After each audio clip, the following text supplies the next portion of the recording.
everyone, welcome to Weekly Cooking with Becky. Today we're making a one ingredient item. We are making chips. I don't know about you, but it's been a while since I've had chips and dip. So I will say that being keto low carb, I've had plenty of pork rinds and dip and I've grown to like them. But there's this thing all over the internet and you may have tried it. I have not. I have been hesitant because I cannot eat this ingredient plain. However, I've done a couple of recipes in the last year where I have used this ingredient in other applications and it has turned out well. I did a fudge with this ingredient and I did a bread with this ingredient. So now we're gonna do a chip with this ingredient. And the ingredient is cottage cheese. And for the fudge, I had to really blend it up so you take all the chunks out. We're not doing any of that. Supposedly in the cooking of the chips, it's just gonna naturally flatten and look like a chip. So one ingredient, guys, but it must be whole fat and it must be small curd. That's what it is. You line your pans with parchment paper and you preheat your oven to 350. Okay, so every chip we're making 16. 16 is a serving. I will link the recipe whether or not it turns out. We're putting out 16 chips. So maybe. Okay. That's one. Oh, you didn't even see that. Hold on. Let me get those two down. Okay. You should be able to see the next ones. I'm gonna have to get my finger in there. It's like not all coming out. Don't worry, I'm not done yet. So right now I'm just it's 1 tablespoon, guys, just so you guys know, to measure out all my chips the same. It's 1 tablespoon. All right, and I'm just gonna show you one pan. I'm gonna do 2 pans. I'm gonna make 16 of them. Now you can put things like everything but the bagel seasoning on the top. You can do like sour cream and onion if you want a sour cream and onion chip. I actually have some French onion dip in the fridge, which by the way is keto low carbs. There's nothing wrong with sour cream and seasonings. So what you do is you take the back of a metal spoon, I used it for stirring, and you basically flatten the chip. That's it, guys, and it's gonna do the rest, supposedly.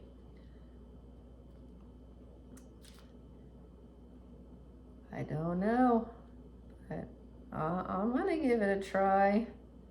And you know me, I've had a couple flops on here. I've had more successes than flops, but I'll try anything. So, and if this works, then I may go back and make some like sour cream and onion or everything but the bagel and make a multi-seed cracker like taste or whatever. I just want to see if we actually can make a chip. That's kind of like my main thing right now. Cottage cheese already has its natural saltiness, so you aren't gonna need that. So hopefully you can, I'll hold this up. Hopefully you can see that. All right, I am going to go ahead, and this is where it gets kind of iffy. So I'm gonna go ahead and fill up the other pan until I have 16.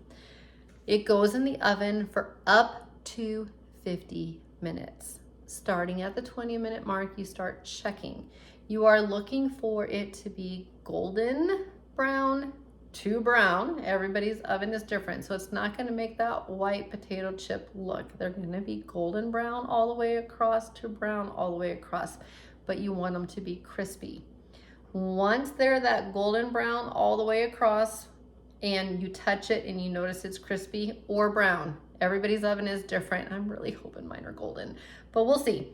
Once you get it to that point, if you notice it's still moving, you keep on cooking. you take it out and you let them cool completely before removing from the parchment paper, or supposedly it's a mess. That's supposed to take about another half an hour before you can even think about removing them from the parchment paper. And then once they have cooled, then we can eat them. So it's gonna be a while before I'm back. So it probably is gonna be my evening snack, not my afternoon snack. And after dinner, I'll come back on and we will see. Some people say that it comes off the parchment paper and you get chips, and some people say that's where it falls apart. So to be continued, I'm gonna go ahead and make the 16 chips. And then I will show you what it looks like coming out of the oven, and then we'll see whether or not we have chips and if they actually taste like chips. So, see you later.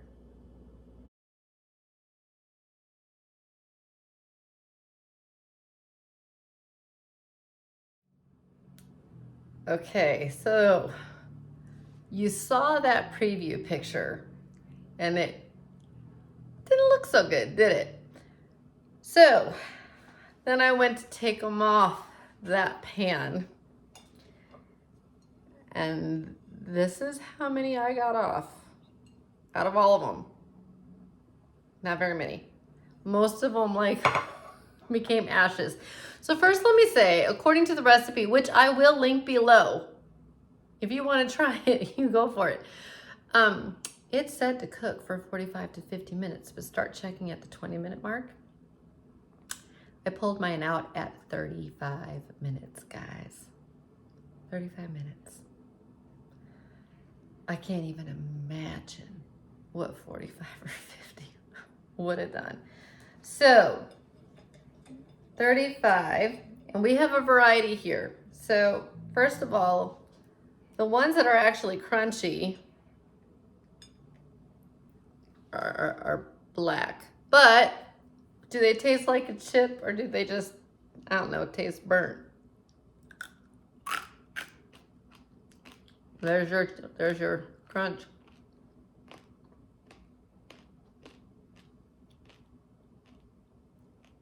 So I can't tell you because it has no flavor. I did bring out my chip dip. My chip dip here, just so you guys know, it has 2 carbs for 2 tablespoons, and I'm not gonna even use much. So there we go, just a little bit.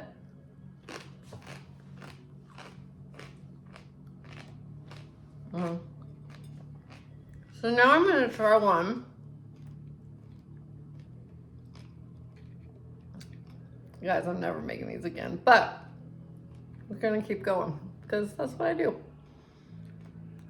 This is what they would call that moderate golden brown, that medium golden brown. So, does this do better? Okay, fell apart as you saw. All right.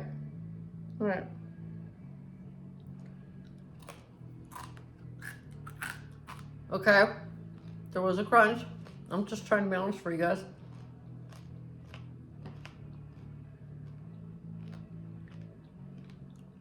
So the white part is chewy, and the brown part is crunchy.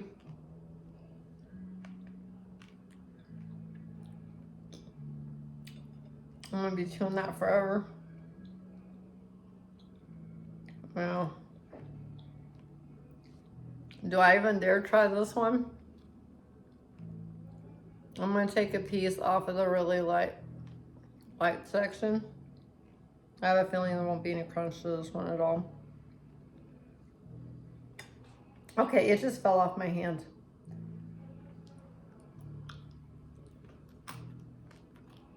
Not much. So, first of all,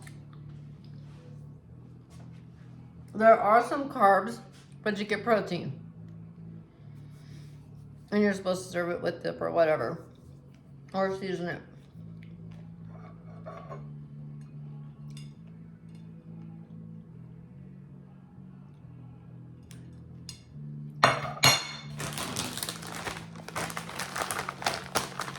look here.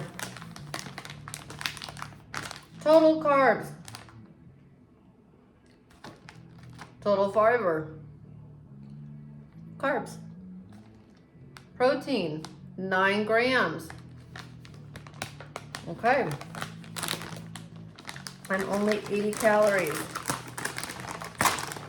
You know, guys, and by the way, you can start getting these flavored. I don't know if you know this, but they actually have pork rinds now. They have barbecue pork rinds. They have hot and spicy pork rinds. I don't like those, my husband does. They actually have, I want to say, they have a sour cream and onion pork rind for people like us that are wanting to get into chips. And this is when I'm going to get happy, because just listen.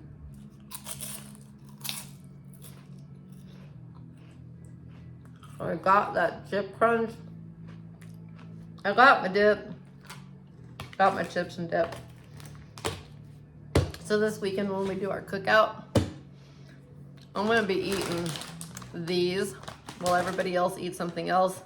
I'm not making another batch of these at all. The good thing is I have another cup of that cream cheese, and I did make that cream cheese fudge a while ago, and it was delish. So it's not going to go to waste because, like I said, I don't like cream cheese. So nobody in our family does, but we do like the fudge. You just literally blend it until it is smooth and creamy, and then you mix it with the melted chocolate and all that and set it down, and you actually have a protein-based fudge. So that's what I'm gonna do with the rest of it. Forget about the chips. I'm gonna go make me some fudge, and that's my honest review.